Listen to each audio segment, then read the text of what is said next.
आज हम पढ़ेंगे रेस्पायरेशन इन ऑर्गेनाइज्म, जीवों में श्वसन। जीव में श्वसन कैसे होता है, आज हम इसे जानने की कोशिश करेंगे इस अध्याय में। जीवों में श्वसन।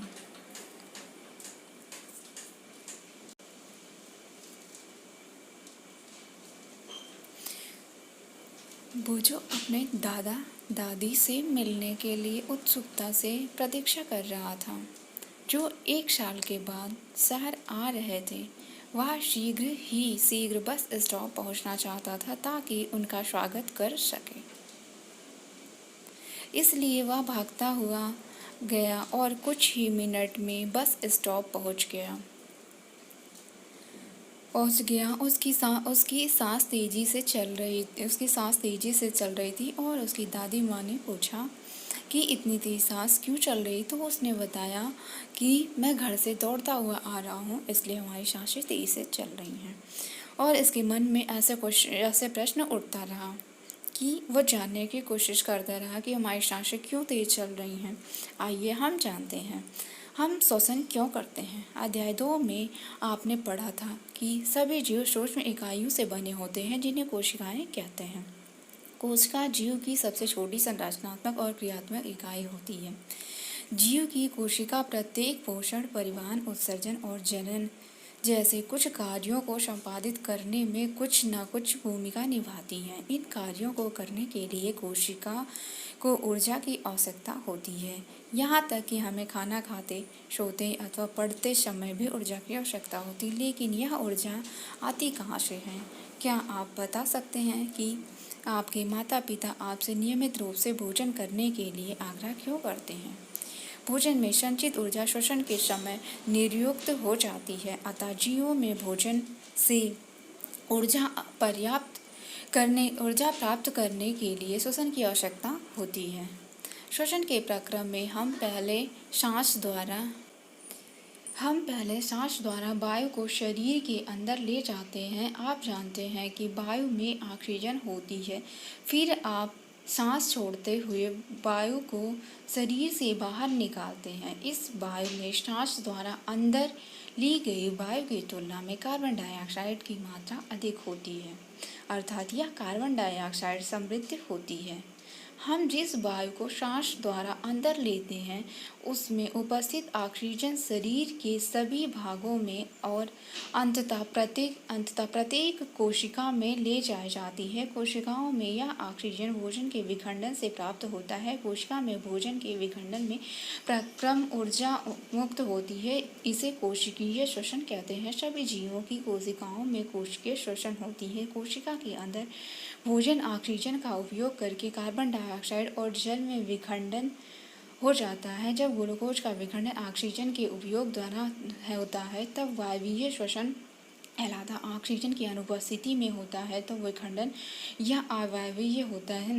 ग्लूकोज ऑक्सीजन की उपस्थिति में तो हमारा कार्बन डाइऑक्साइड और जल और ऊर्जा बनाता है। संभवतः आपको मालूम होगा कि इस जैसे अनेक जीव वायु की अनुपस्थिति में जीवित रह सकते हैं। ऐसे अवायवीय श्वसन द्वारा प्राप्त करते हैं। इन्हें अवायवीय जीव भी कहते हैं। की अनुपस्थिति में ग्लूकोज, अल्कोहल और कार्बन डाइऑक्साइड में विखंडित हो जाता है, जैसा कि चित्र समीकरण द्वारा बताया गया है। ग्लूकोज ऑक्सीजन की अनुपस्थिति में क्या बनाता है? अल्कोहल, कार्बन डाइऑक्साइड और ऊर्जा बनाता है। हमारी पेशीय कोशिकाएं भी अवायवीय रूप से श्वसन कर सकती हैं, लेकिन ऐसे थोड़ा समय तक ही कर सकती हैं। वास्तव में यह प्रक्रम उस समय होता है जब ऑक्सीजन की अस्थायी रूप से कमी हो जाती है। बहुत देर तक व्यायाम करने से, तेजी से दौड़ने से इन सब की आपूर्ति होती है। ऐसी स्थिति में पेशी का कोशिकीय श्वसन द्वारा ऊर्जा अतिरिक्त होती है। क्या आपने कभी सोचा है कि अत्यधिक व्यायाम करने के बाद आपकी पेशियों में ऐंठन क्यों आती है? जब पेशी अवायवीय रूप से श्वसन करती हैं, इस प्रक्रम में ग्लूकोज के आंशिक विखंडन से लैक्टिक अम्ल और कार्बन डाइऑक्साइड बनते हैं। लैक्टिक अम्ल का संचय पेशियों में ऐंठन उत्पन्न करता है। गर्म पानी से स्नान करने से शरीर में ऐंठन उत्पन्न होती है और हम श्वास कैसे लेते हैं, आइए क्रियाकलापों द्वारा हम समझते हैं। आपने नथनों और मुंह को कसकर बंद कर लीजिए और घड़ी की ओर देखिए। आप कितनी देर तक इन दोनों को बंद रख पाएंगे। कुछ समय बाद आपने क्या महसूस किया, आप उस समय को नोट कीजिए जब तक आप अपनी सांस को रोकते हैं। अतः आप यह जान गए होंगे कि आपकी बिना सांस लिए अधिक देर तक जीवित नहीं रह सकते। श्वसन और सांस लेने का अर्थ ऑक्सीजन से समृद्ध वायु को अंदर खींचना और ग्रहण करना और कार्बन डाइऑक्साइड से समृद्ध वायु को बाहर निकालना। ऑक्सीजन से समृद्ध वायु को शरीर के अंदर ले लेना अंतः श्वसन और कार्बन डाइऑक्साइड से समृद्ध वायु को बाहर निकालना उच्छ्वसन कहलाता है। यह एक सतत प्रक्रम होता है जो प्रत्येक जीव के जीवन में हर समय अर्थात जीवन भर होता रहता है। कोई व्यक्ति 1 मिनट में जितनी बार सांस करता है वह उसकी श्वसन दर होती है। कोई वयस्क व्यक्ति विश्राम की अवस्था में 1 मिनट में औसतन 15 से 18 बार सांस अंदर लेता है और बाहर निकालता है। अधिक व्यायाम करने में श्वसन दर 25 बार प्रति मिनट तक बढ़ सकती है। जब हम व्यायाम करते हैं तो हम न केवल तेजी से सांस लेते हैं बल्कि हम गहरी सांस भी लेते हैं और इस प्रकार अधिक ऑक्सीजन ग्रहण करते हैं। हम सांस कैसे लेते हैं, आइए जानें। अब हम सांस की क्रियाकलाप जानें। सामान्यतः हम अपने नथुना से वायु अंदर लेते हैं। जब हम वायु को अंतः श्वसन द्वारा अंदर लेते हैं तो यह हमारे नथनों से नासा गुहा में चली जाती है। नासा गुहा से वायु श्वसन नली से होकर हमारे फेफड़ों में जाती है। फेफड़े वक्ष गुहा में स्थित वक्ष गुहा पार्श्व में पसलियों से घिरी रहती है। एक बड़ी पेशीय परत जो डायफ्राम मतलब मध्यपट जो कहलाती है वक्ष गुहा को आधार प्रदान करती है। ये चित्र हमारा दिखाया गया है। पेज जो चित्र हमारा सामने दिख रहा है। श्वसन में डायफ्राम और पसलियों से बने पिंजर की गति सम्मिलित होती है। अंतः श्वसन के समय पसलियां ऊपर और बाहर की ओर गति करती हैं और डायफ्राम नीचे की ओर गति करता है। यह गति हमारी वक्ष गुहा के आयतन को बढ़ा देती है और वायु फेफड़ों में आ जाती है। फेफड़े वायु से भर आते हैं। श्वसन के समय पसलियां नीचे और अंदर की ओर आ जाती हैं जबकि डायफ्राम ऊपर की ओर अपनी पूर्व स्थिति में आ जाता है। इससे वक्ष गुहा का आयतन कम हो जाता है। इस कारण वायु फेफड़े से बाहर धकेल अपने शरीर में हम इन गतियों को आसानी से अनुभव कर सकते हैं। एक गहरी सांस लीजिए, अपनी हथेली को उदर पर रखिए और उदर की गति को अनुभव कीजिए। आप क्या पाते हैं?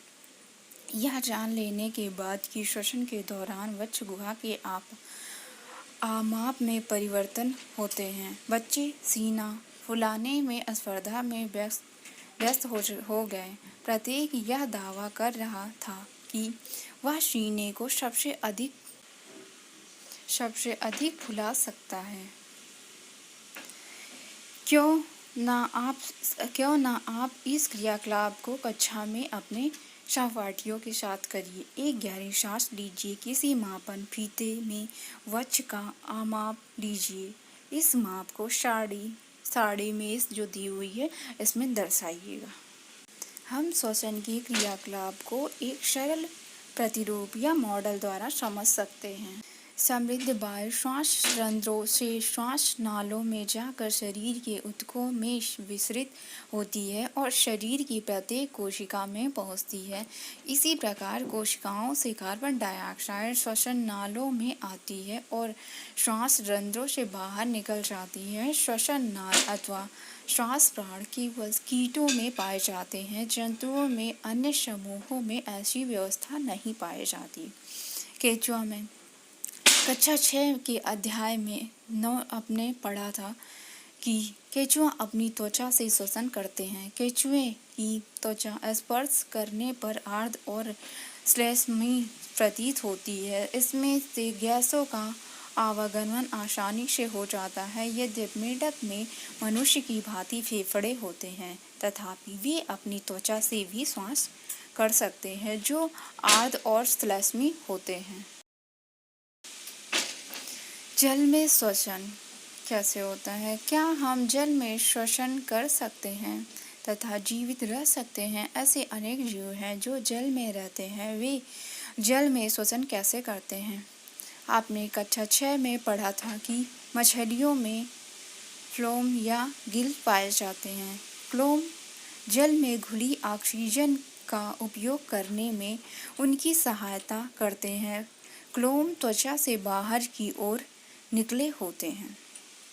बूझों ने दूरदर्शन कार्यक्रमों में देखा था कि व्हेल और डॉल्फिन अक्सर पानी की सतह पर ऊपर आ जाती हैं। कभी कभी ऊपर की ओर आते समय वे पानी की फुहार भी छोड़ती हैं। वे ऐसा क्यों करती हैं?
आप सोच रहे होंगे कि क्लोम किस प्रकार श्वास में सहायता करते हैं। क्लोम में रक्त वाहिनियों की संख्या अधिक होती है जो गैस विनिमय में सहायता करती है, जो कि चित्र में दिखाया गया है। क्या पादप भी श्वसन करते हैं?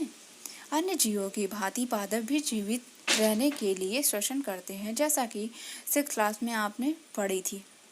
ये वायु से ऑक्सीजन अंदर लेते हैं और कार्बन डाइऑक्साइड को निर्युक्त करते हैं। इनकी कोशिकाओं में वे ऑक्सीजन का उपयोग अन्य जीवों की भांति ही ग्लूकोज के कार्बन डाइऑक्साइड और जल में विखंडन करने के लिए किया जाता है। पादप में प्रत्येक अंग वायु से स्वतंत्र रूप से ऑक्सीजन ग्रहण करके कार्बन डाइऑक्साइड को निर्युक्त कर सकता है। अध्याय 1 में आपने पढ़ा था कि पादप की पत्तियों में ऑक्सीजन और कार्बन डाइऑक्साइड के विनिमय के लिए सूक्ष्म छिद्र होते हैं जो रंध्र कहलाते हैं। पादप की अन्य सभी कोशिकाओं की भांति ही मूल कोशिकाओं को भी ऊर्जा उत्पन्न करने के लिए ऑक्सीजन की आवश्यकता होती है। मूल मृदा कणों के बीच के खाली स्थानों में उपस्थित वायु से ऑक्सीजन ले जाते हैं। क्या आप अनुमान लगा सकते हैं कि यदि किसी गमले के पौधे में बहुत अधिक पानी डाल दिया जाए तो क्या होगा? इस अध्याय में आपने पढ़ा कि श्वसन एक महत्वपूर्ण जैविक प्रक्रम है। सभी जीवों को अपनी उत्तरजीविता जीवित रहने हेतु आवश्यक ऊर्जा को प्राप्त करने के लिए श्वसन करने की आवश्यकता होती है।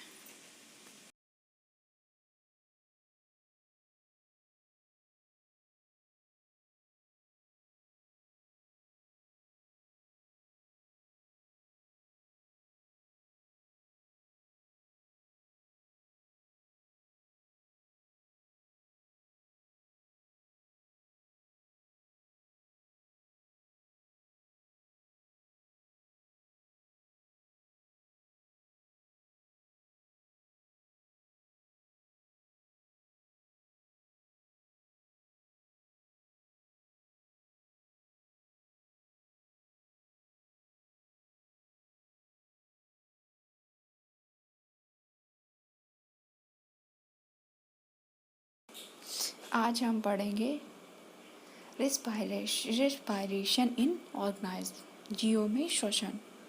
जीव में श्वसन कैसे होता है, आज हम इसे जानने की कोशिश करेंगे इस अध्याय में। जीवों में श्वसन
आपने अभी तक क्या सीखा, आइए देखते हैं। श्वसन सभी जीवों के जीवित रहने के लिए अनिवार्य है। यह जीव द्वारा लिए गए भोजन से ऊर्जा को निर्युक्त करता है।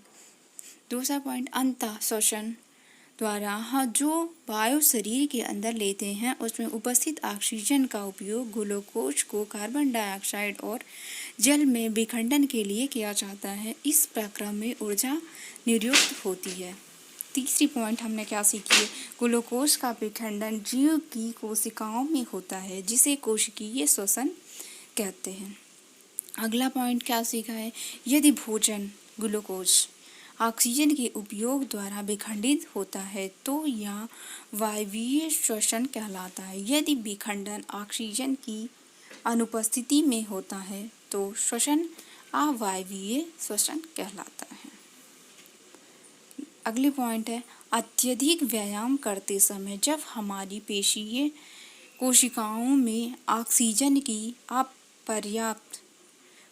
आपूर्ति अपर्याप्त होती है तब भोजन का विखंडन अवायवीय श्वसन द्वारा होता है।